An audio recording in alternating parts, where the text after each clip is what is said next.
Okay, we got a little bit of a different setup today. I got an intro for you. Keep it official.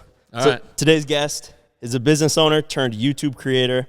If you've ever bought wheels and tires for your car, you've probably helped him afford the $30 million in cars sitting behind us right now that he gladly hands the keys over to pretty much anyone to experience and drive. Welcome on the podcast, Steve Hamilton. Thank you, gentlemen. It's awesome to be here at my headquarters. I was like, thanks for having us. Thanks for letting us tear apart your shop and your couch setup and all that. My pleasure, young man. Yeah, this is sweet, dude. It's Thank you. quite the setup here. What do you call this? A car condo? Yeah, we call it the Car Condo or THC HQ, the Hamilton Collection headquarters. That's usually what we call it in the text. Yeah, dude, this is sick. And Thank you. This is new. You guys just moved from your house? Yeah, everything was stored in my house. Prior to that, we had a much smaller unit here. So small unit, only fit 7 cars. And then I built my house to accommodate like 15 cars. And then the collection got to like 25, 28 cars. So we needed this pretty quickly. Steve, I don't know if you even know this, but we've been working with Custom Offsets I that you're an know. owner of for like, I'd say 4 years now. I think it was like 2018 Yeah. when we first had, we brought our truck to Banker and he built it for us down there. So, I mean, our viewers are super familiar with Custom Offsets, Fitment Industries, so we thought it'd be really cool to show the man behind the business. Sure. And you're becoming a little bit more public with your YouTube channel, the Hamilton Collection. But before that, it was nothing. Like you were just the businessman, and you left all the content creation to the Custom Offset guys, and you were kind of just behind the curtains, right? Yeah, exactly. Totally behind the scenes. And then technically I kind of stepped away from day-to-day activity, and then I got bored immediately. So part of that's why we started the Hamilton Collection a little over a year and a half ago. And so the channel's done really well in just a year and a half, and took a lot of what I learned from Custom Offsets, Fitment, and all the other companies, added my own clever spin, my personality. We have a great, awesome team behind us with Natalia, Tommy, Aiden, and then Lawrence, who does some editing. So just the combination of us all makes for a really fun time. Yeah, Well, it's kind of cool because a lot of people become YouTubers to buy cars and to kind of do stuff, but you've almost done it in reverse, where you had the business, you had seen success, and then you started YouTubing. Yeah, it is. It's kind of strange. And the awesome thing about that is because I still have the businesses and they're still generating income, I don't have to worry about this being an income stream, to be honest with you. So, and that's a huge part of the reason why we give everything back. And so every profit and then some we give back. There's no money that gets paid out. I mean, technically all the money gets paid to me, and then my wife and I go donate it. So, but yeah, that's what it's all about, sharing the cars with the community and then giving back everything that we earn to make sure that people are taken care of, I guess. So it didn't start this way, though. You didn't have all these cars growing up. You had you come from very humble beginnings. Sure. I think to tell your story, we got to just start at the very beginning. Yeah. So the audience really just knows the come up story. So how did you get into the wheel and tire industry? I guess backing up, giving a little more background, like I had to work for everything that I had. I was just joking with my brother yesterday. We were at this little popcorn shop downtown Wheaton that sells like penny candy. It still actually does have penny candy, even with inflation and everything. They have penny Tootsie Rolls. And I remember being 12 years old and lying on the application that I was 14 to be able to get a job there. It just showed that, like, I look at the age of my middle son and he's 12, and I'm like, God, I was that young, understanding that you needed to have money to be able to get things, because there was no money at home. Like there was nothing. Like I had to go, there would be field trips and I would have to show up without $5 with the permission slip, but no money. And the teacher would be like, oh, well, we'll make it happen somehow. And I don't know if they still charge for field trips at school, but I didn't get to do, like, there's a big Springfield trip, there's a big Washington, D.C. trip. Like, forget about all that stuff. You really learn the value of $1 early. And so I was extremely driven, tried to get that job at 12. They must have ran a Social Security check, and that didn't happen. Started working at age 13. There's some weird law in Illinois that allows you to be like a caddy at a golf club. And you don't even have to you're not on payroll. Like, you can receive cash, and there's some just odd caveat where that was okay. 14, 15, worked at McDonald's. 16 and on, for the most part, worked at Jewel, which is a local grocery store. And so, like, always had that drive, always had that entrepreneurial spirit. There were some other things that I started kind of in between, with radio installation, with bike repair, and just kind of used that drive to realize that there was a need for wheels and tires. So this was like 2003. I was in my second year of community college, and I just was looking for wheels online and realized that A, people were being successful at it, and B, like, I could probably go do this myself. So I found a way to get direct with the manufacturer. It took a little bit of finesse, And I was able to discover what the actual buying price of these wheels that I was looking at. I was looking at what they were selling on eBay. And this was like almost before drop shipping was a thing. So everything is about timing, right? So right now it's freaking impossible to get into drop shipping, even though YouTube will confuse people into thinking that everybody can be a drop shipper. It's like harder, it's so much harder now to be successful because you're going up against guys like me that have been doing this for 20 years. That get the best price, that stock, that can ship faster. But yeah, I mean, I just started on eBay, drop shipping, selling wheels out of my mom's apartment. And I didn't have to have any money to start it. In the first week, I was receiving money from customers, going and buying the product, shipping it, and then keeping the leftover money. It was pretty sweet. How'd you finesse them into believing that you were like a wholesaler or a dealer? I called up and I said I was just I'm just like, what's my price on these Eagle 077s? They're like, well, are you a shop? Actually, the guy I talked to, his name was Paul, and he said, hey man, like, are you a shop? That's just how he called it. I don't know. Every time I'd call and check on a wheel, it would always be for $1. I'm like, Paul, we've been doing this for 2 years, bro. Stop doing that for $1 joke. Anyway, that's a story for another day. But the second time I called, because they wouldn't give me the pricing first, I'm like, hey, this is Steve from Wheaton Firestone. Could you give me a price on that Eagle 077? And then, like, without hesitation, they're like, yeah, it's $89 a wheel. I'm like, well, that was pretty easy to go get that price. And wow, there's money to be made. I need to go over there and get set up as soon as possible. And I just had this little business card for radio installation that I was doing. It was totally not a registered LLC or anything. I mean, I was 19 years old at the time, just doing it on the side. And they've signed me up on just a business card. Like nobody else would do that. I just happened to be at the right place at the right time. But after like a week or so, they immediately needed proof that I was a business because I'd already bought like 5 or 6 sets. They're like, this guy's not going to float under the radar. So, yeah. But I had the money and I had that, like, at that point, I'm like, this works. Like, I'm going to figure out how to go get myself legal.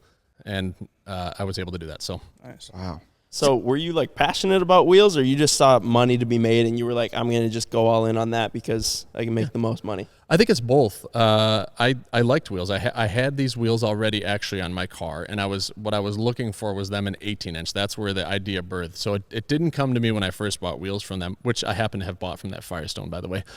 It was when I wanted to upgrade. So I was very into customizing my vehicle. And like there's a joke about CD players where every like birthday and I've been with my wife since she was 15, I was 16. So she'd buy me a CD player for my car, and I'd always have, every 3 months, I'd have a different piece of crap. And the joke was I'd put the CD player in, install it, and then sell the car, and like she'd have to get me a new CD player.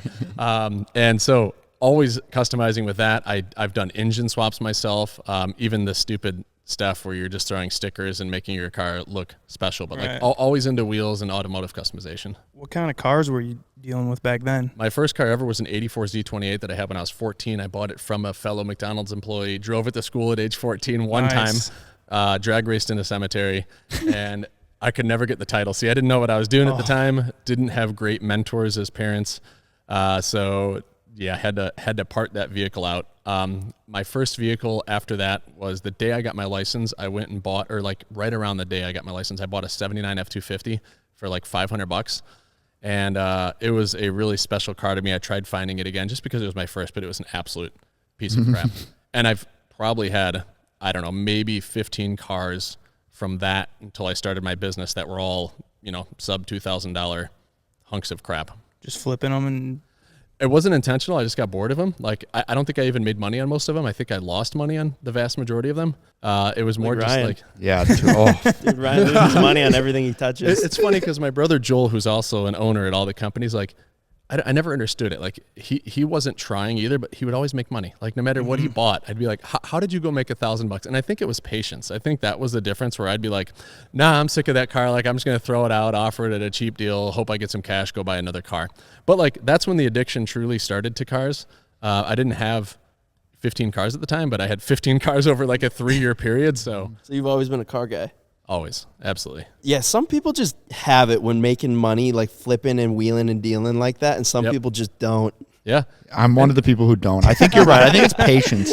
Like, I've impulse bought my last 2 vehicles. Nice. I mean, which is fun, but it definitely is not good for the trade-in value on that. It's hard on the wallet. I mean, half of what you see behind you were impulse buys, but they were like 3-day, well-thought, well-shopped, using my like network of people that find off-market cars. So like, At this point, when you buy this many cars, you connect with a lot of people. A lot of people know off-market cars, and that kind of becomes the thing when it's super hyper. And then you can eventually find, like that Pagani Roadster that I just bought. I bought at a really good deal where I know that I could sell that within a month and probably make $500,000. And so that's same with the LaFerrari that I got. I will be patient if I need to be, but I'll be impulsive if a deal comes around right away. I had waited, I don't know, 9 months, and I kept saying I need to get a LaFerrari at $3 million. Like, I have to get it at $3 million. They were all going for 3.5, 3.7, and then I got a phone call from someone, and he's like, "It has an oil leak, but it's going to get fixed. But I can do it at $3 million." And I'm like, "What color?" He's like, "Black." I'm like, "Well, that's a rare color. I have no problem waiting a month for something to get fixed on someone else's dime. Hell yeah, I'll take that. Like, I've got $500,000 of instant equity." And it's funny about like the car flipping thing, because as you become a business owner, you just realize that there are so many opportunities out there that people can take advantage of. Like, I look at, Tommy was just talking about buying, what's it called, Tommy? RS7. No, the one online, the Vanderhall, right?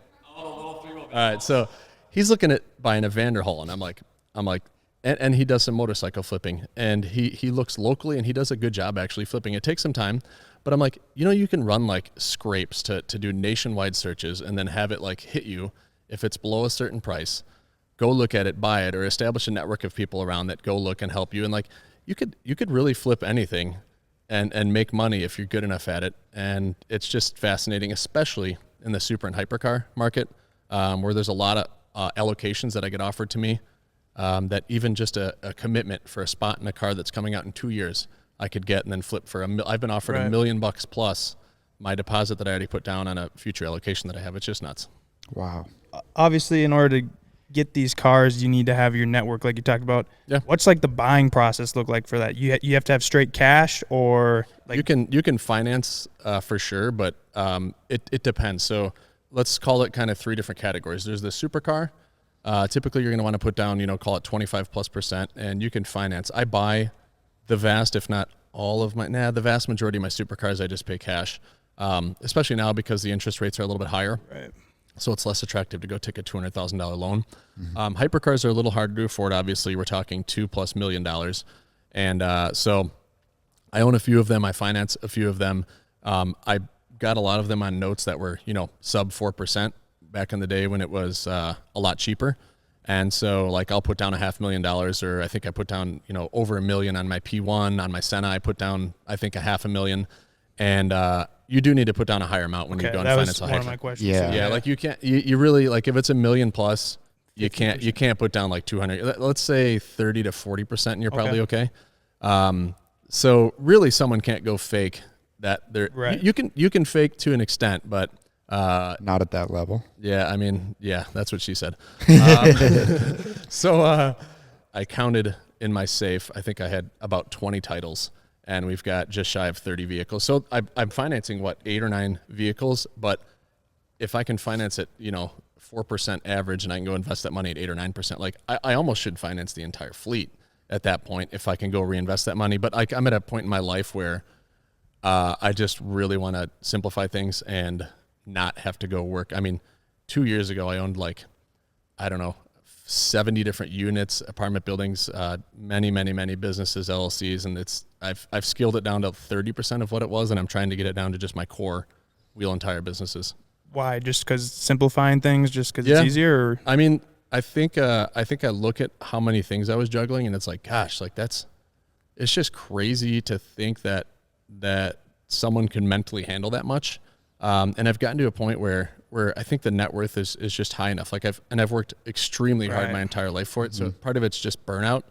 And part of it's just like, my oldest is a teenager now, and like, I just really want to simplify life. Now I've given them a lot of time. I think I've done a great job, like making sure that we have plenty of family time, probably more than your average 9-to-5 job even.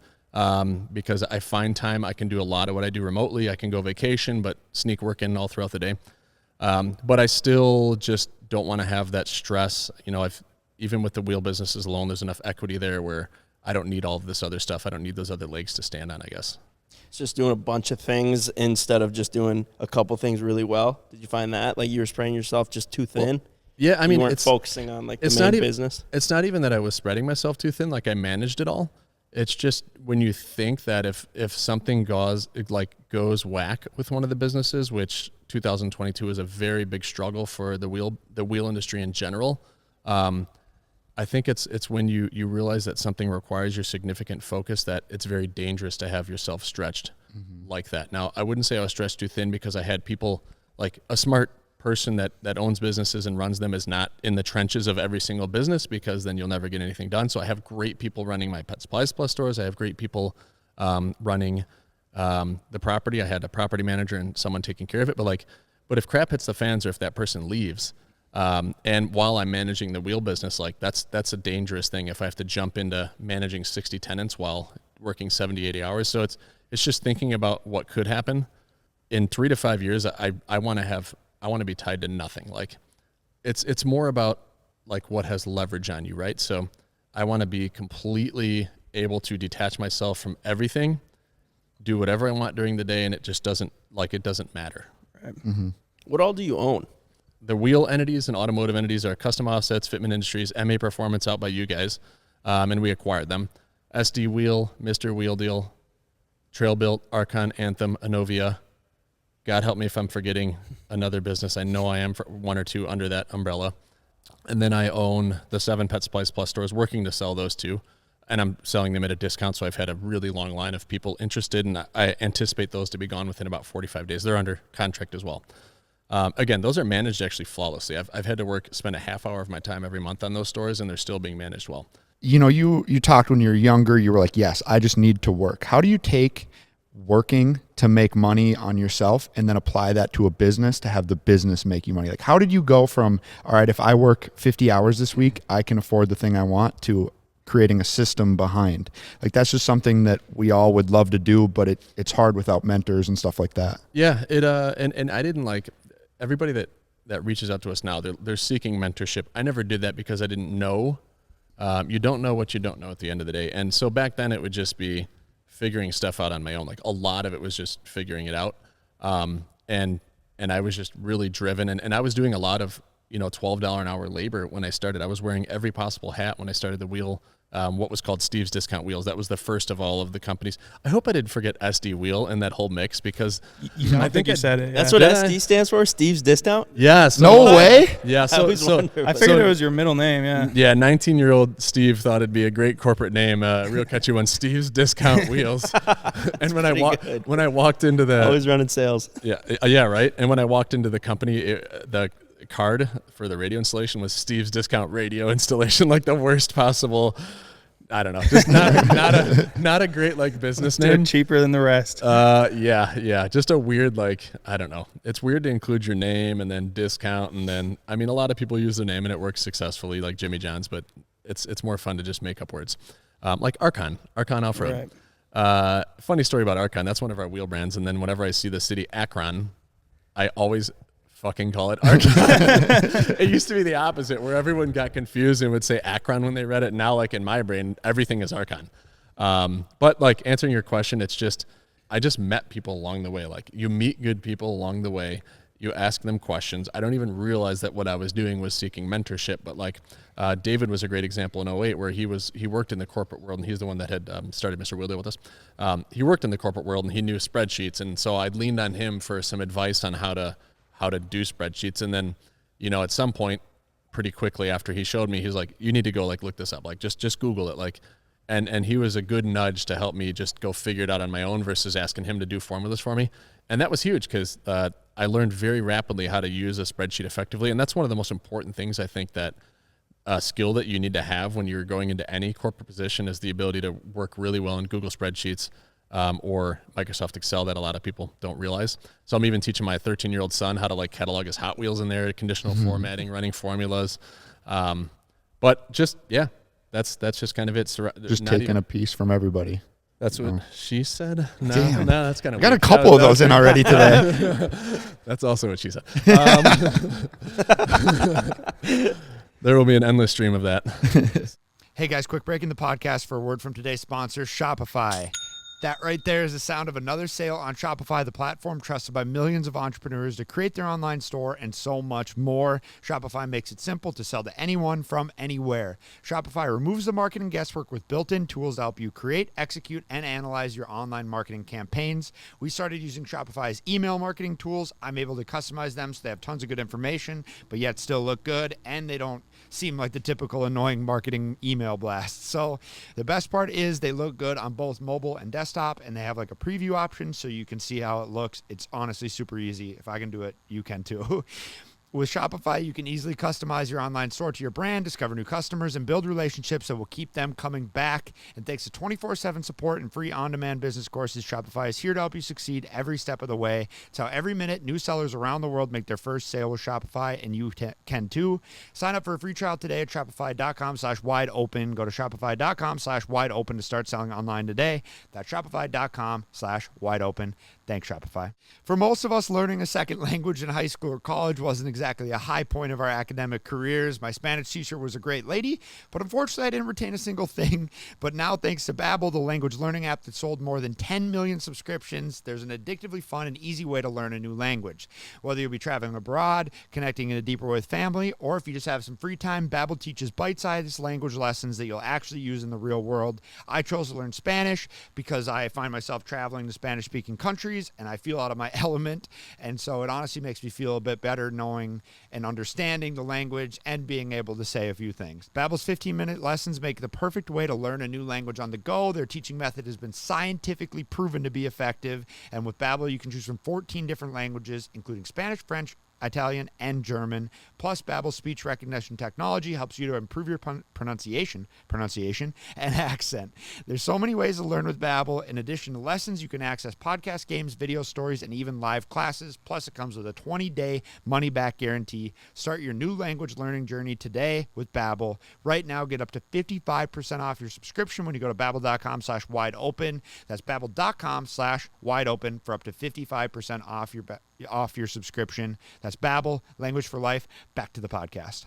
Could we switch over to cars a little bit? So we came to Chicago and we thought it was snowy here because when we kind of forget that it's not winter until like May. You know, we're hoping to bust our cars out in like April, and most people around us would think we are insane for that. So what's car culture like down here? I take my cars out all year long. Definitely less in the winter. I would say this last winter less than usual, but usually I have like a super hypercar in my garage and I'm rocking it 3-4 times a week. But yeah, it's definitely dead until about May. April there'll be some nice days and we'll try to piece something together. But did you grow up in Chicago then, or yeah. Okay? So what makes you stay? Just you could live anywhere, obviously. That's a really good question. I think it's fall. Like I love fall so much that end of August to early September is like I can sit out on my patio. I can watch football and just relax. Like it's the only, I don't know. That's the most beautiful, best time of year, and I think that's literally why I'm here. Seasons change is always the best, especially even for us. But then it's like after December, you're like, all right, get the snow out of here. Like let's I would get say November 3rd or 4th. I'm like, all right, it's too cold. Yeah. I should disappear and come back in April or May. They salt the roads here then, or you're ripping your cars. Yeah, I mean, you just wash them. I mean, most of these are like carbon bodies, right? So you like don't have to worry they're not going to rust. So, I mean, like almost all of these are carbon, and if they're not, we have a car wash. Like I can see it from here. Brighton Auto Detail is 300 feet. So as soon as they get here, we'll just drop them off there, and they get washed right away. Do people ever give you a little bit of like the purist, like give you any? Oh yeah. We get plenty of about ripping them or just driving them in the winter. Yeah. So there's a page, a Facebook page that has over 100,000 followers out here, and like at one point, I was the only guy getting spotted in the winter. I'm not even trying to get spotted. I just want to go have fun in a car. And like, you almost feel bad because you're like, gosh, I'm going to get spotted and people are going to hate just because it's the only like super hypercar being driven out in this weather. But I try not to let that affect me. We get plenty of hate. I mean, I hate the GTR. So I give that lots of hate. Why do you hate the GTR? I don't know. I got a GTR. You should take that one back with you. I'll take it. Yeah. I don't know. I just really don't like it. I think that there's a lot of pent up anger for the length of time that it took to build, which I've never actually. That's 2,000 horsepower, isn't it? Yes. That's Whoa. crazy. It smoked my Bugatti. Right. Like there's a drag race. It's a that we did full-on in race YouTube. car. I mean, It looked like it was gonna just like launch into the sky. I mean, most of it's just like people just saying like, yeah, like what is it? Why would you drive? And I'm like, it's not meant to be. to me, when I see you doing that, I'm like, wow, that is so cool. Like Sure. that is like, you know, that's the coolest thing. That's to me like the when you're- ultimate flex. Yeah, exactly. It's And one it's- thing to have the cars, but when you actually rip them and drive them, and then especially like you, I don't know how you try. I don't like. It's amazing that you're able to just give the keys out to it. What seemingly seems like anyone. I'm sure it's not anyone, but That's changing a little bit. Oh, but- is it? Well, Is it it? has to because my Senna got wrecked by nobody here. No part of the crew that's here. The Senna got wrecked, so that I heard about that. one little thing is making my life very challenging because I want to continue to share my cars, but my insurance company, whom I praise so much, Country Financial, decided to not renew my insurance. So Oh, they did? no. they are not going to renew my insurance. So For the whole fleet. the whole entire fleet. So I have to figure that out. Now, the problem was I was already trying to figure it out because I was told that it's probably going to happen, but I felt like I got strung along for a few months because like it didn't happen. Like the accident happened in November, and it's like early February, and I'm like, okay, well, they haven't. Probably Like, good. And did they give you the money? yeah. for And it? then as soon as I got the money, I got a letter, and I got a call 2 days later. So it's like So- that was For the people back home, how much was the Senna? the Senna was about $1 million. Now by the time that it was wrecked, it was worth like 1.3, and then the insurance company, I guess, legally, or they just decide to also pay you tax because if you go buy a new vehicle, there's a tax registration. So I got a check for about $1.4 million. If I could go back and do it all again, I just wouldn't have had that person drive the Senna, and I would just rather have my car, have insurance. But apparently, when it's that big of a claim, it goes to a national underwriter level. Like there's one guy, I guess, with Country, and this is just what I heard from them. There's a national guy. He lives in Texas. His son, like I guess he brought up the name. His son was a avid follower of the channel, and like so he immediately somehow there was a connection made, and immediately like the adjuster went on YouTube, and he's like, oh my god, Oh, he's he like, saw this. Now- The 16-year-olds driving them to prom or to high school. So I kind of don't blame them. We deal with the same thing too. yeah. They go and Yes. watch the videos. It's like you can't get by with anything. So I need to figure that out. Now, if you have 25 or more cars in Illinois, you can self-insure. So that's going to be an option. I've also went and quoted with Haggerty and a lot of other people, and they just rejected. Like they saw that Senna claim finally hit. I may not be able to insure these vehicles. I probably can insure them all liability, which means that they're not covered in an accident, but the person that gets hit. But then they might have excluded drivers even then. So I'm insured until mid-April. They also mailed me a letter that no one else other than myself and my wife can drive them. That hasn't stopped. Like ultimately the cars are insured and someone can go drive them. I'm just responsible. We've still been driving them, but not quite as heavily. So I need to figure that out so that I can continue to share cars with friends, family, and get people out there driving them. Well, I think it's really cool what you do because there's a lot, I would say maybe an older generation of car collectors have these giant garages full of cars and they never get driven. They sell these cars like 2 miles, pushed around, you know, all that stuff. So I think it's really cool that you've made a mission to share these cars, which are truly extraordinary, with people who appreciate them. Yeah, I do my best. I mean, it's like I couldn't touch these or drive these when I was young, so brings we all become numb to them. Like it's like, oh, we got to take the GT3 RS today, man. I wanted to take like the P1 or something. Like it's weird how numb you become to owning them and how normalized it is. But like someone will come in here for the first time and see a 765 LT or the Porsche 918 and like they get to sit in it and like they'll remember that 3 years later. They'll remember that Motivating that time. too. Very motivating. So many, like I've gotten letters mailed to my house, which is a little weird, but it's also fine. And just how much like that changed their life and how they went and bought this car. Wow. So it just knowing that just continues to make me want to do it. So speaking about, I guess like you drive them. You obviously don't drive them nearly as hard as Whistling Diesel. No, But I'm sure obviously you saw his new video with Ferrari. Do Yeah. you think he's gonna get sued by Ferrari? Like I people are texted saying? him when it got pulled down. I'm like, did like Ferrari give you problems? Because I've never had problems and like mine's matte wrapped. If I didn't exhaust on it, I would never tell you guys. And we heavily modified my 488 GTB that is now gone. I sold it. I've never had problems with those, but I've heard that they're notorious for going after people. I don't think I know anybody personally that they've gone after, but like I thought that was why it got pulled down. And he's like, no. He's like, I think that he's like they demonetized it. Yeah. And I think that there was something that was in the video that he went and changed, and then he put it back up. But I'm like, well, you should still send it even if it's not demonetized. Absolutely. He's like, I'm not putting that up if I'm not getting paid. I'm like, I'm like, No kidding. Yeah, he's got a lot of money in that video. I'm like, I appreciate the guy. Yeah, for real. And I appreciate him all the better. And he is like, have you guys met him? Yeah. I think he's such a good dude. Like he was so much more respectful than like he asked about everything. He's like, can I throw this beanbag at your Bugatti? I'm like, all right. What an odd question. But he What about the egg? When he threw the egg? Yeah. We did that like a block from here. And he asked about it, and I'm like, all right, like we did some testing ahead of time to make sure it wasn't going to scuff and scratch, and it had a PPF, and then Stradman wrapped it for us, so it had That 2 layers helps of a wrap. So lot. I'm like, that's actually pretty Probably good, convenient yeah. timing for him. Yeah. So we were all right with it, and like, but when he did donuts, he asked about doing donuts in it. Like that was the scariest part Right of my next day. to that I curb. bet. Yeah. He was so close.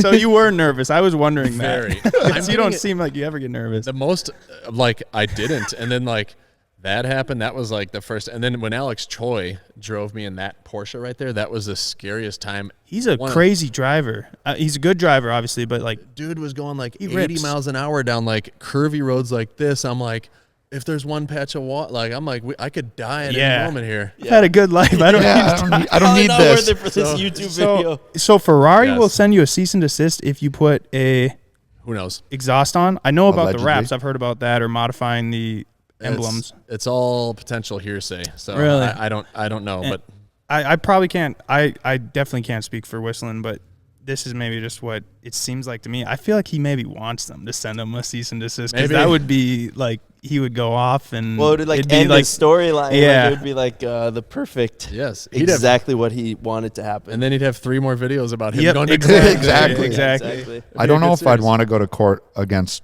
Ferrari, though. That's true. Yeah. You That gotta- might you gotta be- do- What's the worst case scenario? Maybe Yep. you give back your Ferrari, I- and it's yeah, going to be probably. worthless by the and, time. and there's even some crazy content. Like there's a video, and I'm not going to go into it too detailed, but there's like a video that we have that can be an amazing performing video right now that we've already filmed, and it involves, like, there's risk there. Like, we were in the right, and to some extent, we were threatened with false information. Like, if we continued posting or if we said something. So, like, this video will be a by who? million. Oh, Reservani? I can't say who it is, Oh my but gosh. like, there is some really suspicious things said. Like, I actually filmed this video to protect myself. Like, if this fake stuff was to go public, Really? like, I have a video ready to launch immediately. Or yeah, who knows? But Wow. it's just crazy. I don't know. That one's interesting. Dude, isn't it wild that you start this like billion-dollar company and now you're dealing with like YouTube videos Yeah. and shit, like the things that we deal with day to day? It's and I think I enjoy both of them, actually. Like, getting back in the trenches of Custom Offsets, Fitment, and all the companies, like, it's really fun. Like, I started out doing really high level stuff, like looking at wages as a percentage and working with the team to fix that. And now it's like I'm negotiating with suppliers. I'm working on a slow moving inventory problem. I'm working in the warehouse for a day. Like, I love that stuff. I love working closely with every team member, not just my leaders. I'm finding it a lot more fulfilling what I'm doing. But the YouTube videos, some of it's work. Like, some of it I don't look forward to. Like, some of it's like, I gotta go. Like, we just shot a vlog on a new car that I have coming in, and like, I love getting the new car, but knowing that I have to commit 2 hours to like creating a vlog around it, you're like, Got to think what you're going to say, and you want to. it's not even that. Like, I can come up. It's just knowing that I have to. Like, I don't want to. Like, I don't want to go shoot a 2 hour.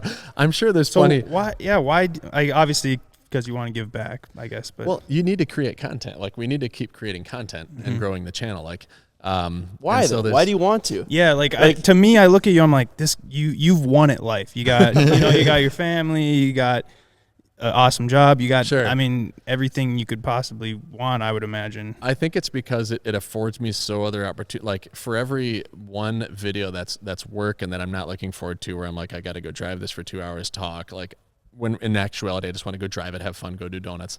But I got to film it. It's got to be edited. For every one that's work, there's 2 that are fun, and then one of the 2 that are fun are opportunities to meet people like you guys, or to meet Whistle and Diesel. Like, Whistle and Diesel gave my son the little RC Bugatti that he raced in his video. Like, Unspeakable flew out to our house.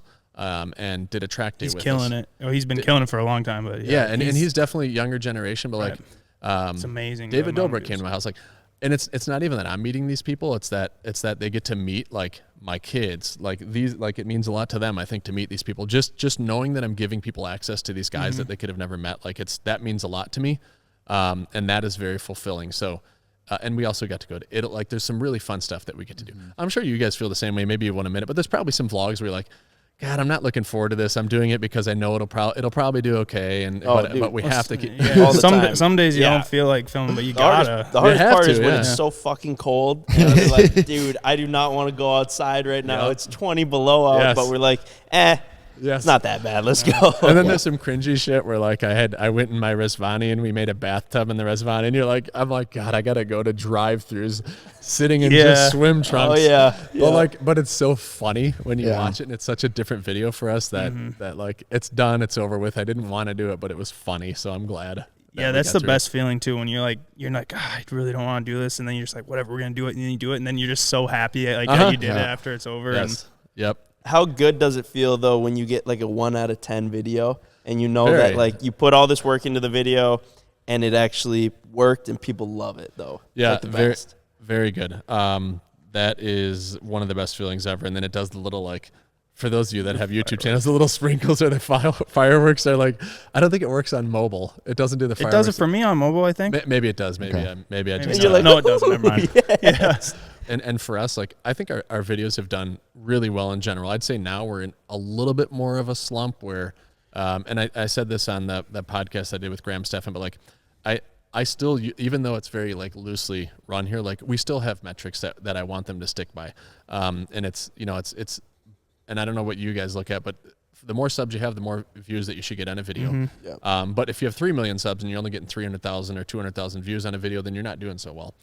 So I try to make it a third of our sub count is a pretty good video, and then 2/3 or more is a solid video. So we're at 400,000 subs. Anytime that we're doing 250K plus, like, we've made a solid video. We're averaging around 200K if you took the average of our last 20 videos, it's probably that 225 to 250K, which is really solid, right? And that's like what Whistle and Diesel performs at. Like, he's got 4.5+ million subs, and every video is getting 3+ million. Like, and the bigger you get, the harder it is. That's what she said. You can't set yourself up for that stuff. So he is really, but he's also like bold, and like I will never be that bold and dangerous. It's weird how the older you get, the more conservative you get, even though you have less years to live. It's just weird. And when you're young, you go. That's an interesting perspective. It's true though. He's in his early 20s. Like 24, I think, Yeah, or maybe. 23. By the way, he inspired me to get a tattoo. It was my first ever tattoo. He had a tattoo on his hand of his girlfriend's birthday, and I'm like, it was really small, really subtle. I'm like, if I ever get one, it's going to be small and subtle. And then it was like old-timey typewriter font. So when I was in Vegas, I got my wife's birthday tattooed. Nice. I noticed that it looked fresh. It's That's so cool. fresh and so clean. So that was pretty. I didn't want to pose off the guy, but I thought it was so cool that I wanted to replicate it. Everyone's stealing his ideas and shit. I know. Now he's stealing his tattoos. I should go take my LaFerrari off road now and go beat Just it. send it. Yeah. So you like how's things been with, obviously you're extremely busy working on the business. Yeah. Now you're working on YouTube. Yes. You got your family, you got your wife that you brought up. Like, there must be a balancing act that comes with that. Definitely, yeah. Like, there's weekends and evenings are for the family, and then there's a lot of time I can schedule in between. Like, I pick up the kids a lot from school at 3:30. Take them, like, it's kind of like weaving my schedule around that. So that's kind of the core schedule, is making sure they're taken to school, taken care of when Caroline can't. And there's a lot of days where it's just me because she'll exercise, work out. So like, that's kind of the solidified thing, and then the work is scheduled like all around that stuff. And we try to travel a lot too, because I read that the biggest thing that people do once they start making good income is travel. Like, that's the biggest differentiator. It's not going and buying super and hypercars. It's like the travel increases significantly, and like there's a reason for that. Like, it's so fun to just get out, go to the Bahamas, go to Hawaii, go to Florida. If you guys have seen some of the videos, which I'm sure you have, like Disney World I'm huge on Disney World. I caught onto that. Yeah. And so, You like, say you go to Disney World like 10 times a year or something? yeah, I mean, we spend about 1 out of every 4 or 5 days in that area. That's if insane. you, yeah, it's kind of nuts. You're kind of a big kid. I know. I really, like I eat a lot of sugar. Like I drink. I want to be like you. Yeah. I mean, as I get older, I want to be even more like I'm not close to it, but I'm more of a child, I think, than a lot of people, and than probably them. But yes, that's the way you have to be. So do you pick up the kids from school in these things? I do. Yeah, we've That's taken awesome. like That must draw a crowd. yes. There was a period for like 3 solid weeks I'd show up in a different car every day. And then once we had all the cars out doing a vlog and like my son needed to be picked up, I'm like, we're going to have to take him all there. Like that's the only option. So we show up with like 10 super and hyper cars to pick him up. One of which was the Bluesmobile that was just with us shooting a vlog. Yeah. That's awesome. Weird. You got limos though too, don't you? Yeah, those are like some of my favorite cars. I drove them extensively this weekend. We're big limo guys too. Hell yeah. Yeah, we've had 2. What kind? Shitty ones. Like what year and what types? I think the first one was like a 2001 Lincoln Town Car, All right, okay. and it was the best. It smelled like rat pee, but we had so much fun in it. Yeah. I think we bought it for like $3,000. Wow. And that's where it all started. We Yeah. we ended up chopping the roof off and doing a convertible God. limo, and then after that we made a hot tub out of it and drove around. It was so fun. Yeah, so mine's less about going and doing crazy stuff. I just like that it brings you into a different like era. I feel like I'm driving this car and it's 1983. Like that's why I love it. And so they're very untouched, other than rewiring them and making everything work. So I have the 83 Fleetwood Brougham, and then I have an 89 Lincoln Town Car. Those were like the 2 pinnacle limos of the 80s. And so I wanted to get both of them, and like the kids actually enjoy them. Until my 83 broke down on the road the other day, and like my daughter was wigging out a little bit because we're in the middle of this busy ass highway. The battery's dead, so like the hazards scary. are barely on. Like it's dark. I'm like, I had to get the kids out. We're pushing the car like as quickly as possible. You're like, I got too many cars for you to have problems like this. For real, she's freaking out in the car, like not making matters better. I'm like, she's never gonna go in this limo again. But I still freaking love them. Are you kids driving? No, Or not they're yet. not. No, So no. like, what are you gonna do for like a first car? Have you thought about that yet? Or Like, it's not going to be, it won't be modest, but it'll be far more modest than this. Like, I really like the Tesla Model 3. that's and, a great car. Yeah, like, I'm not going to, like, You're not gonna put them in a turd wagon. No, there's a lot of that culture where the kids get, like, super hyper cars. They're wearing, like, $1,000 I'm like, that will never be my kids. Like, they go to public schools. Like, I just won't put them in a private school. I think there's a lot to be learned. And there's nothing wrong with private schools. I think that a public school... There's something wrong with private schools. He went to a private Can school. you tell? Yeah, there's lots. There's lots of good people that come from them, but I want them to live a normal life as possible, and that's not possible to some extent. But like, a Model 3 is not humble, but it's also like a safe car that's quick and like it's neat and fun, Reliable. yeah.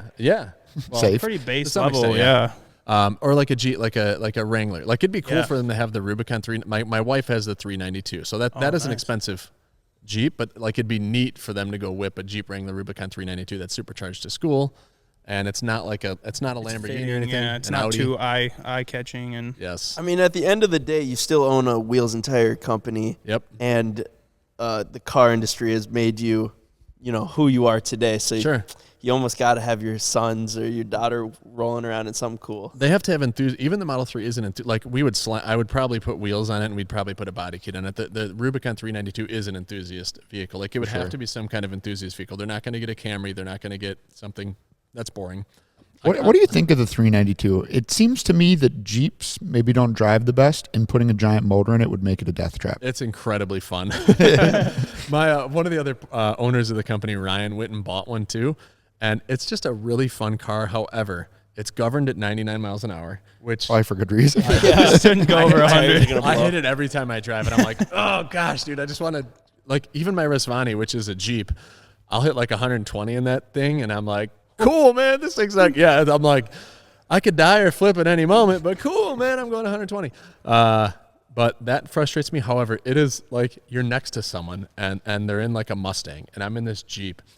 And like I just zoom off, and they're probably like, "What the fuck?" Like, that thing sounded, and it's the first V8 in a Jeep in 40 years, and it's incredibly fun. However, we put the supercharger on, and it added like 30 horsepower, and we're like, "How did it only have 30 horsepower?" The tune shop's like, well, we couldn't really tune it any higher than that because these engines are notoriously underbuilt. He's like, I could, but your engine would fall apart. I'm like, well, that's great to know. Yeah, I don't want to do that. After I've invested 14, I would have never put the supercharger in if I knew that they could only limit it to 30. They didn't tell you that?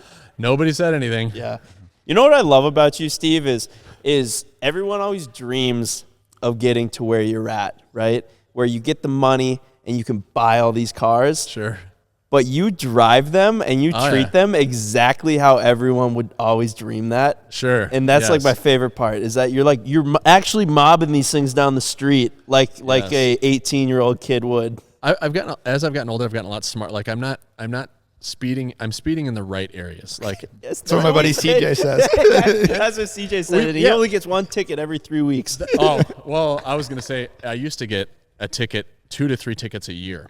I've had well over 35, 40 tickets. I've had none in the last 3 years. And it's because you just kind of you're like, there's a right place and a wrong place to speed. Like, I don't want to speed where there's a lot of intersections, crossroads, homes, but like there's plenty of stretches that don't have any of that. And they're very unlikely to probably be patrolled. So like those are the ones that I'm going 100, 120, 150 plus on. There's allegedly. Stretches, yeah, allegedly in Mexico. And then there's certain highways that have like long stretches, like that it's not possible to patrol. Yeah. And so that's where I really try to get my aggression out. Dude, I saw the video of you doing 200 in your Bugatti. Yeah, That's insane. 211 miles an hour. I can't disclose where, but yes. What does that feel like? Scary. Well, not scary. Like the problem was I hit it, and then there was a curve way up ahead, right? And then so I start braking, but you're like, you can't hard brake at that speed. Yeah. So like the curve got taken at like 130, 140. So it's kind of, you kind of forget. You just don't realize how quickly it comes up. That's what she said. And it's like, it's so far ahead where I braked cautiously, but like, I'm like, oh my gosh, like I needed to brake even earlier. And that was one that I texted the crew. That was when I went 211 and I'm going around the curve and there was, the Senna was right behind me.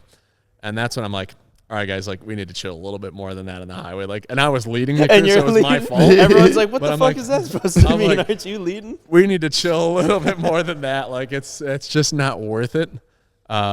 Maybe we'll just go like 130, 140, but I don't know about this 211 shit. But it is tough because you got a Bugatti. It's almost like you have to. Well, the Bugatti's actually shipped off to be auctioned. Really? So I want to get a Veyron and an EB110 this year. So and then I have the Chiron SS coming later this year. So as goofy as it sounds, I wanted to like not have a Chiron for a good 10 months so that it's all the more fun when I do get it. Yep. That actually makes sense. It does. Indeed. What's your favorite car in the fleet? 918 all day. Really? So fun. Really? And then we put an exhaust in it, which made it better and also made it worse. Like it gives me a headache when I drive it, but like when the top is off, like it's something about a gas motor. When I was in a Tesla, I drive a lot safer. They're faster. Like the acceleration on that's faster than anything I have here, my Plaid that I had. But like you don't hear the engine rumbling behind you. Not as fun. So it's like you just drive more conservative. And then it has autopilot. I'm like, well, I'm lazy. Like I'm just gonna throw autopilot on and let this thing drive me at the speed limit the entire way to exercise or whatever. But these are like, I mean, there's no autopilot. They're loud. You can feel the engine rumbling. I'm like, yeah, I'm gonna need to go 137 miles an hour on this little block here. So with like the car market, you know, obviously there was a stint where you could buy a Lamborghini and make money on it. Yeah. And now it's obviously coming back down. Do you think, let's say if I was going to buy an Audi R8 or a Huracan, would it be a bad time to buy it right now? I think the market still has some correcting to do. It would have been a really bad time to buy it 6 months ago. I bought a Huracan 6 months ago. Oh shit! You were more like 8, so maybe even worse yet. Yeah, so, I don't know. I bought it at the peak of the market. Oh my gosh! I've lost so much money on it. I don't actually want to think about it. That will happen. Yeah. And that was about 8 months ago was pretty much peak market value, and then it's come down pretty hard. Yeah, I know. The Huracans. So like looking back at Huracans, they got as cheap as about 175, 180, and I don't know what they're at. What's like the cheapest? I've been seeing them for like the 2 wheels. I don't even look. I just look at the 610 4s, and those are like you can get them for like 180 right now. Okay, so they're getting back down to where they were at, but that was where they were at 3 years ago. So they have to come down lower than that. Like. Yeah. So that's the thing is like they can't hold that value, especially with interest rates rising. Like even the Aventadors are getting where they were at 3 years ago, but there's more correcting that has to be done because they're 3 years older. Now that doesn't go for all cars. There are cars that you can buy, you can make money on. The Ford GT has held strong. Like those are $400,000. I paid $285, two something for that. I've made money on my GTR if I was to sell it today. Well, they're not building them anymore. Yeah, so I that suppose could be that part of helps. it. I'm gonna lose a shit ton of money on that It costed so much to get it like that, but Yes, and you guys should buy it. The GT3, like Porsche is notorious for building a car that holds, like their special GT3 RS has always held value. You can go get a 15-year-old one for like 170, 180, and that's what they were new. Like it's crazy how well those hold their value, but then there's some cars that will rapidly deteriorate. So yeah, unfortunately, you're gonna take a bath on that one. I figured I've probably lost 50 grand on it. you just gotta do something really entertaining with it, and then it can make up for it. Yeah, by making it worth even less. Yeah, the company's got to buy it from me first. So Oh boy. you guys will all be partners with me. Oh shoot. We actually bought your guys' F350, the Archon truck. Oh really? And that thing's been Good to us. I love driving it. It's really bumpy just because it's a huge lifted on 26-inch wheels that you'll have that. But that thing honestly is the most eye-grabbing vehicle in our fleet. But speaking of doing crazy stuff with it, we've done some good stuff with it. And Good. Yeah. Good. I bought the sister, so we ordered one up there, and then I ordered one down here, and I had the other F250 diesel for about a year, and then we sold that one as well. But those are a lot of fun. Those are really nice. Yeah, we would drive it a lot more, but the Minnesota is really hardo on truck laws, and we sticking have out some troopers. people that are really hardo around us, and it makes it really tough to drive because it's like a $500-600 ticket if you get pulled over. Ouch. Yeah, I heard Pennsylvania is like the worst in the nation for those kind of laws too. Yes, it's unfortunate. I mean, they're there for a reason, but it sucks. You guys have real crime down here, so hopefully you can get away with driving your cars.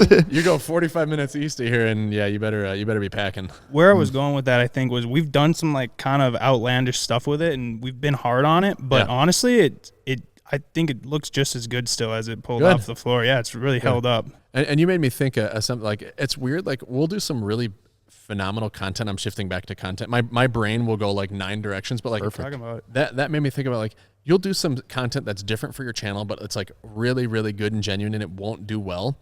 And like it's unfortunate where I'm like taking my Rezvani off-roading it. Like the Rezvani doesn't typically do well unless there's drama behind it.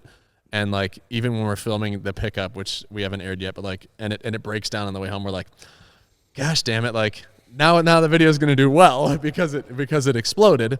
But I also my Rezvani's also exploded. It's like negative. Yeah, that's the thing about YouTube is like people just love the negative side of things. I know when the Senna wrecked, we're like, we have to get this edited and up quickly because everybody's going to tell their own narrative. And then that was a 1 million view video, right? Yeah. We're hanging out with Stradman and some Karen walks up. I'm like, oh my God, like this is going to do really well.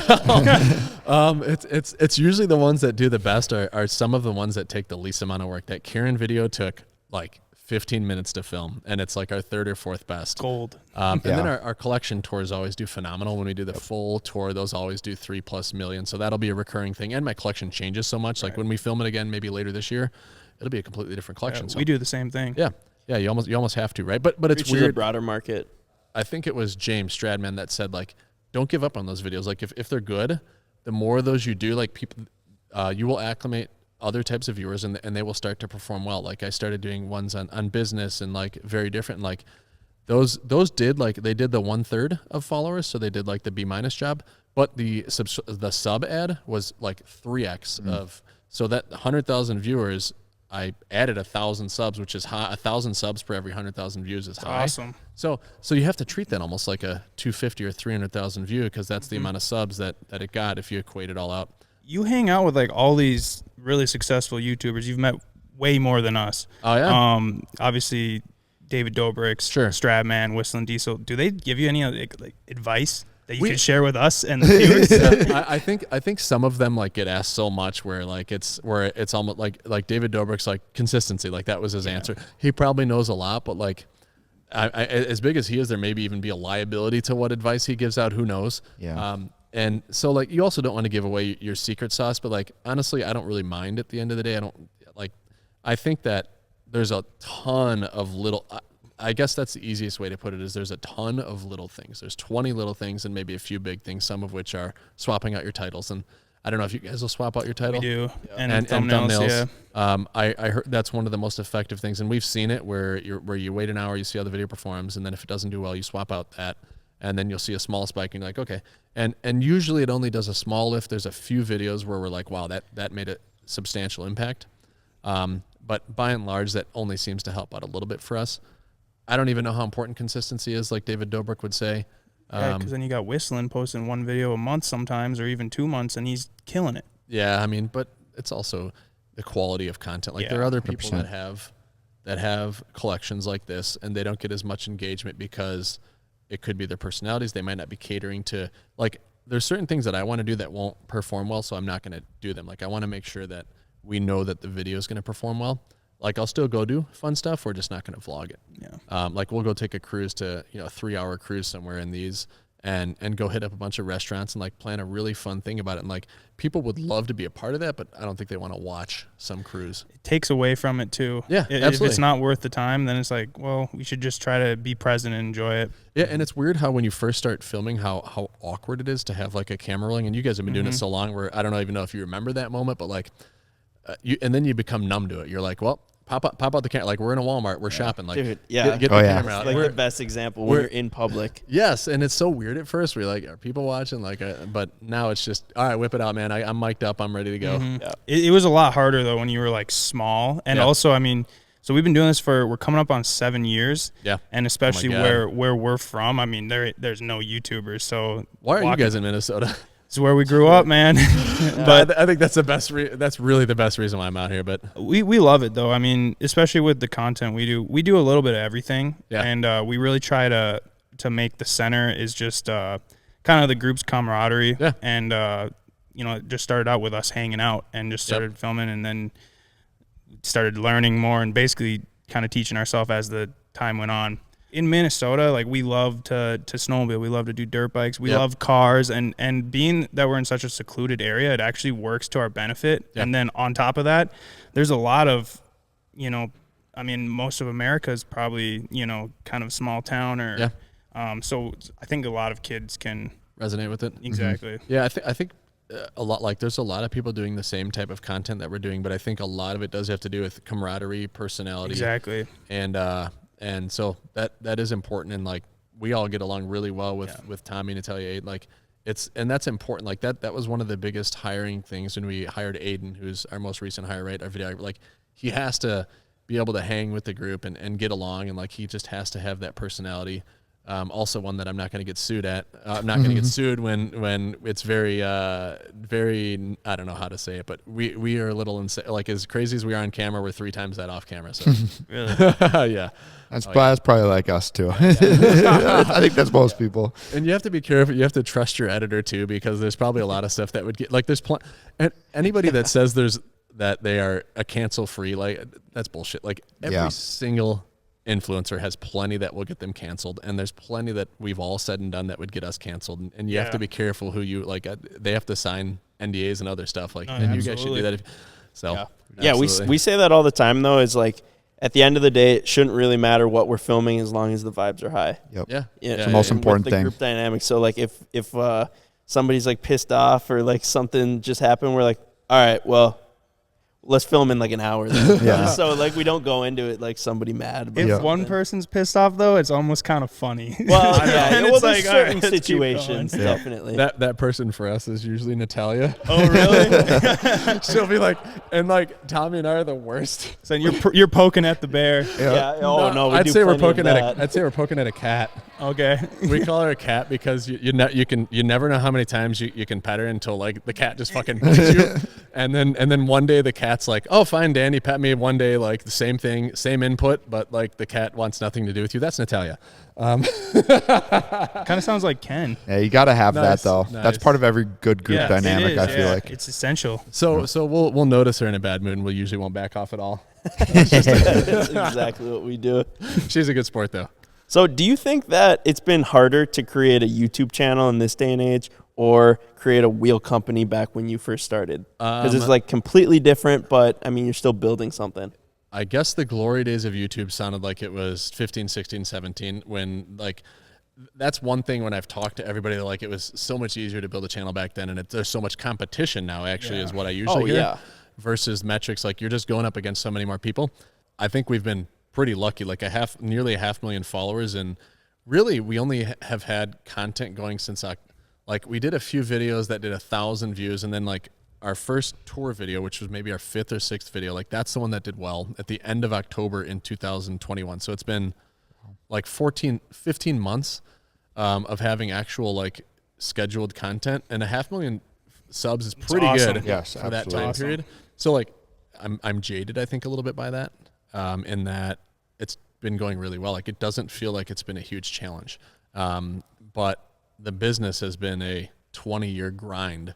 And I think like to start this today would be significantly harder. Okay. Now granted, I have a huge car collection, so like I think any Joe Schmo could go and build a channel out of these. I think we've seen that there are actually a lot of channels you may never heard about with super hypercars that just, they don't grow or they don't do well.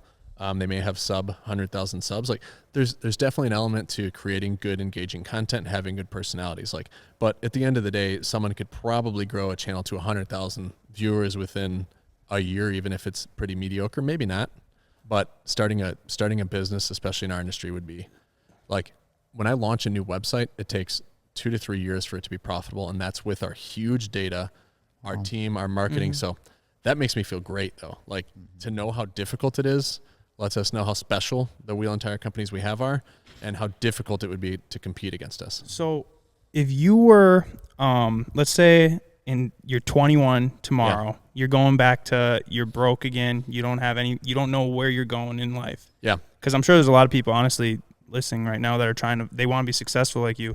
Like, what would be your first step?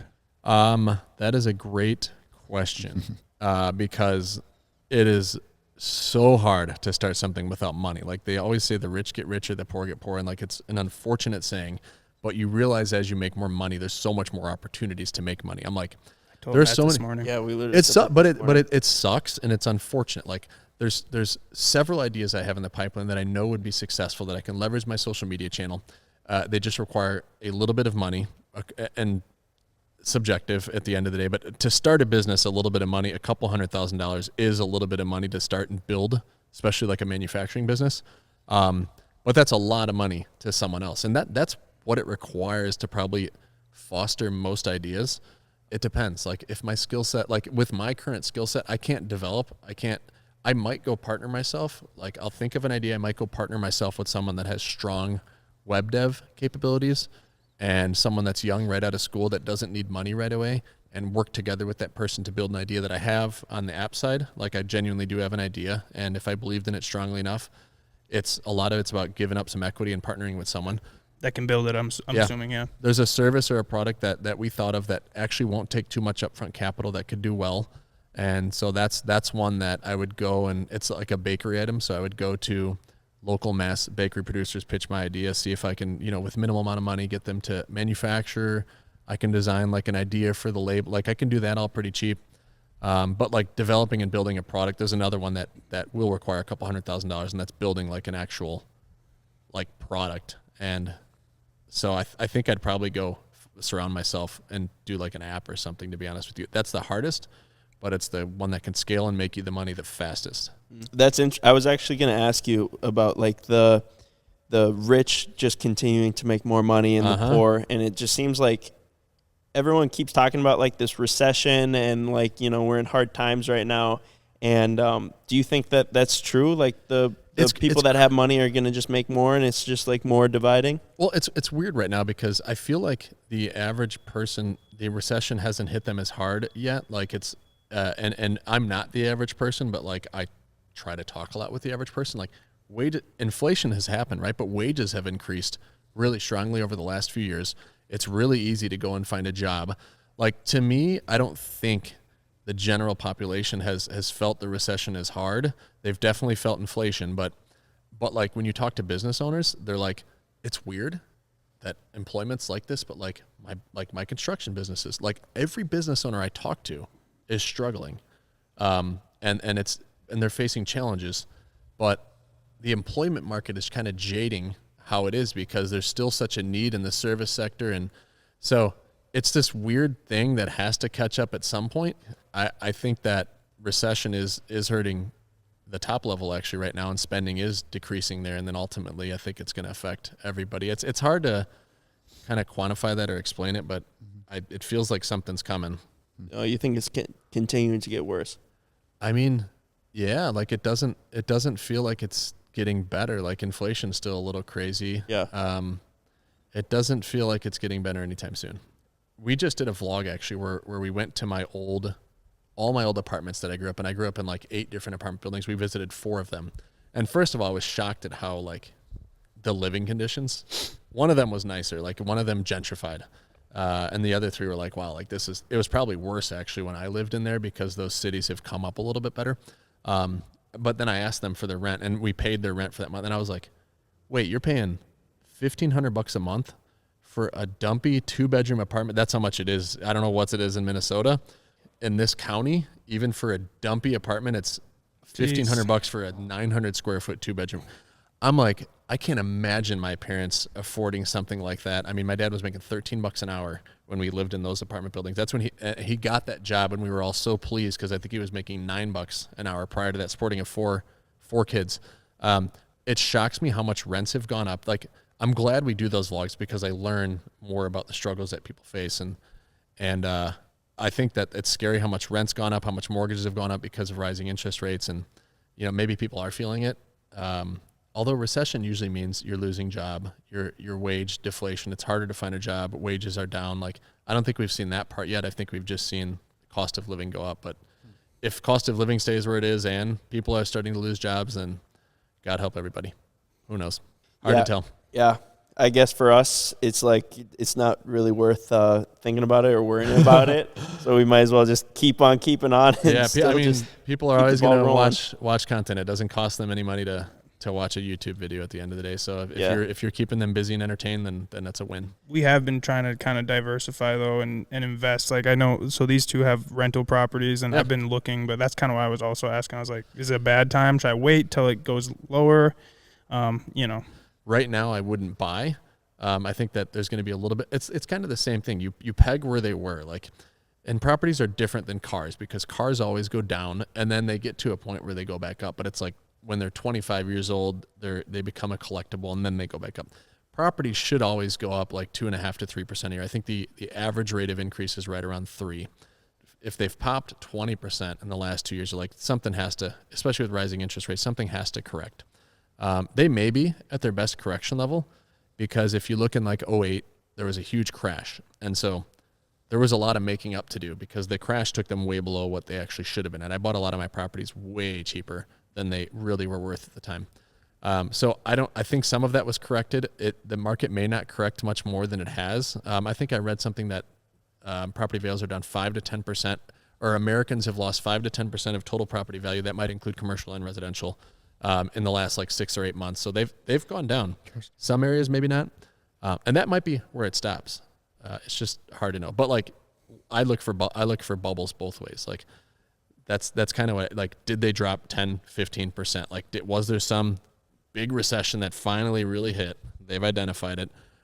Now people are foreclosing properties that, like, that's when I buy because I know, and then properties increase 20, 30% in the course of 2 years. Like, I know they're pretty strong right now and something's going to correct. Like that's when I focus most of my buying efforts. But you should still continue to buy in between because you could still make, as long as you target to make 7, 8% like income or whatever. Some people want 20%. Then you really can buy it anytime if that's your goal. Yeah, just make a little bit of cash flow on it, and then you can always refinance. Yes. Yeah, and that's important to know now. Like, a lot of people are scared about buying homes, but like interest rates will come down. It might be 5 years, it might be 2 years, but you can always refinance. Yeah, that's the funny thing about like where we're at now. We're finally making money, and the business is doing good. Yeah, a little bit of money relative to you. Well, yeah, no, definitely a little bit of money compared to you. But now I'm trying to find a house to buy a house, and I'm like, of course. Now that I'm trying to buy a house, it's like 9% interest rates, and like the prices are around us. They're still ridiculous, but the mortgage for a $500,000 home back then is the same as like a $300,000 home now. Like, Yeah. it's month crazy. to month payments. It's crazy that like now you have to get that, you have to settle for that $300,000 home. And I say that around here because $300,000 is about one of the lowest values you can get for a home out here. Really? Like if you bought a home mid 2020, Q2, Q3 of 2020, you did real well. You had 2.5% interest rates. You had like low value right before they popped.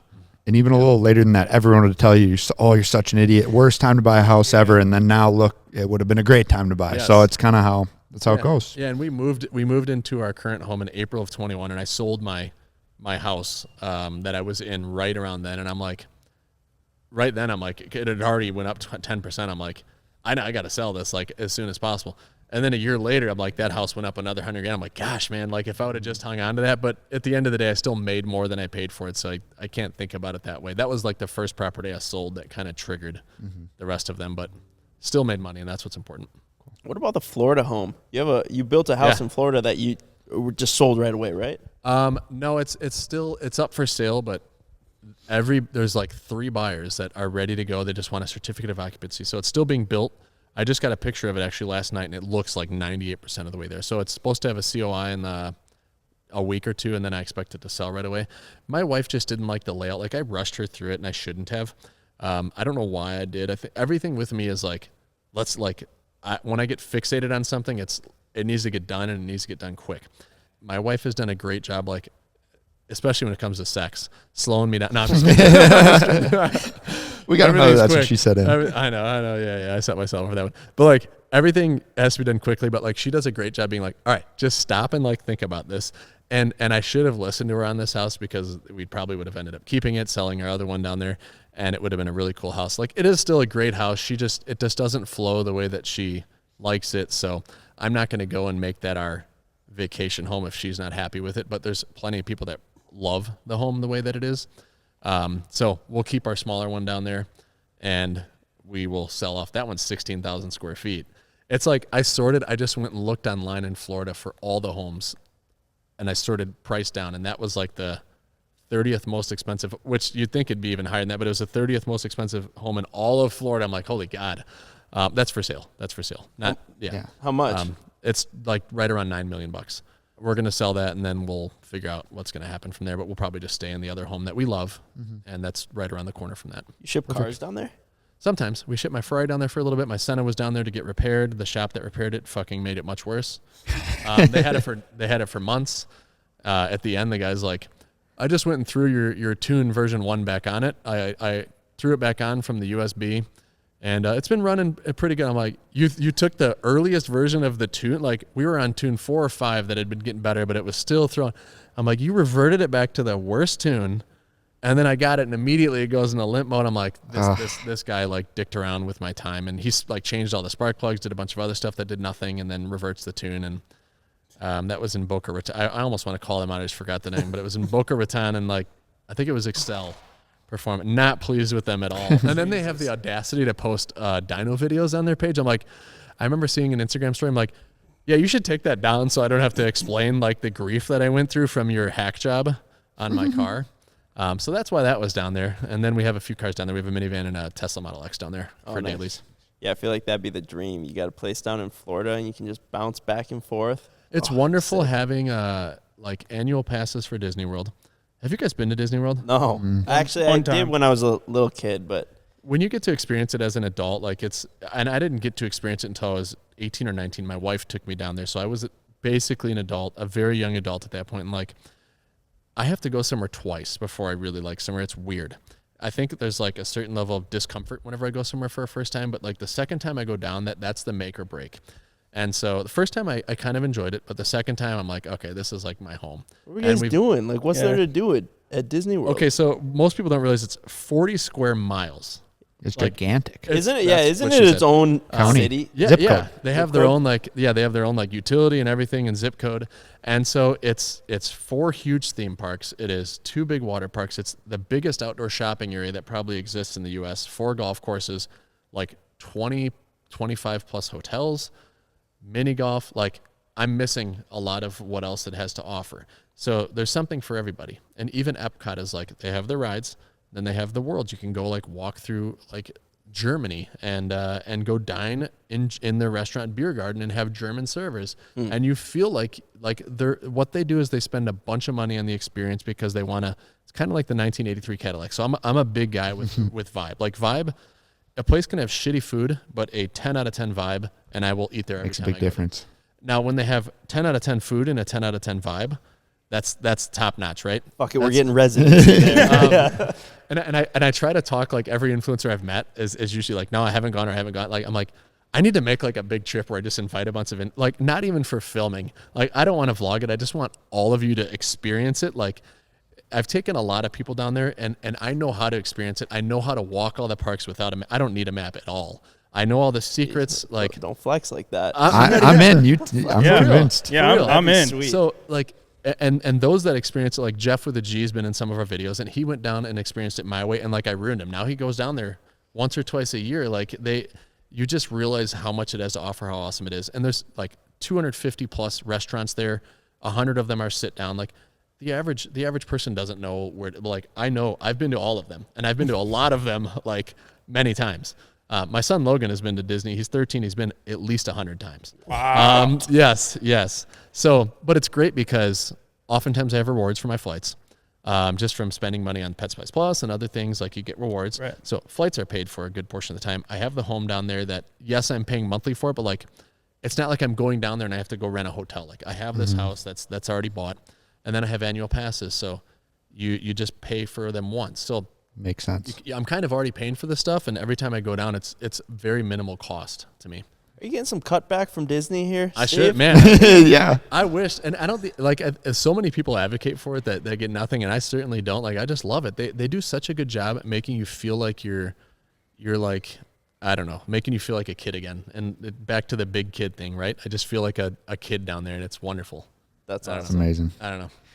We've been going. Yeah, probably we're probably good. We won't hold you up anymore. Well, I just want to say one more thing. Yeah. When we first went to Custom Offsets, Yeah. they picked us up from the hotel that we were staying at, but I got picked up specifically in this car right here. Oh yeah, I shipped it up to the crew to borrow it for a week. Yeah, and we were Yes. there for that week. And so they picked me up in that one. Nice. And drove over to the headquarters. And from that moment on, I was like, this is my dream car. It was my screensaver for like a year and a half. Oh, wow. And I was like, one day I'll buy one of these. Yes. So I still want to get one, but I think it's pretty cool. It Went and went got a full Huracan. circle. He went and got a Huracan instead. I should have gotten that. I would have lost a lot less money, but Huracan's a bigger flex car, but like if I have $250K and I'm gonna buy a supercar, that is the one I will buy every single time.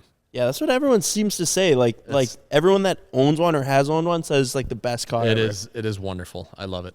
Wow. Well, One day. One day. There Yes, we go. sir. Yeah. Well, thank you, Steve. My Yeah, pleasure, thank you man. for I the want to be time. like you Thanks for having me. someday.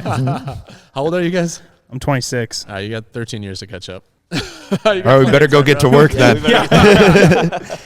If you guys haven't already, go check out the Hamilton collection on YouTube. Go check them out on Instagram, and hit the subscribe button. We post a new podcast every week. So thank you guys so much. Thank you. And thank you, Steve. Thanks for having me, gentlemen. Appreciate you guys.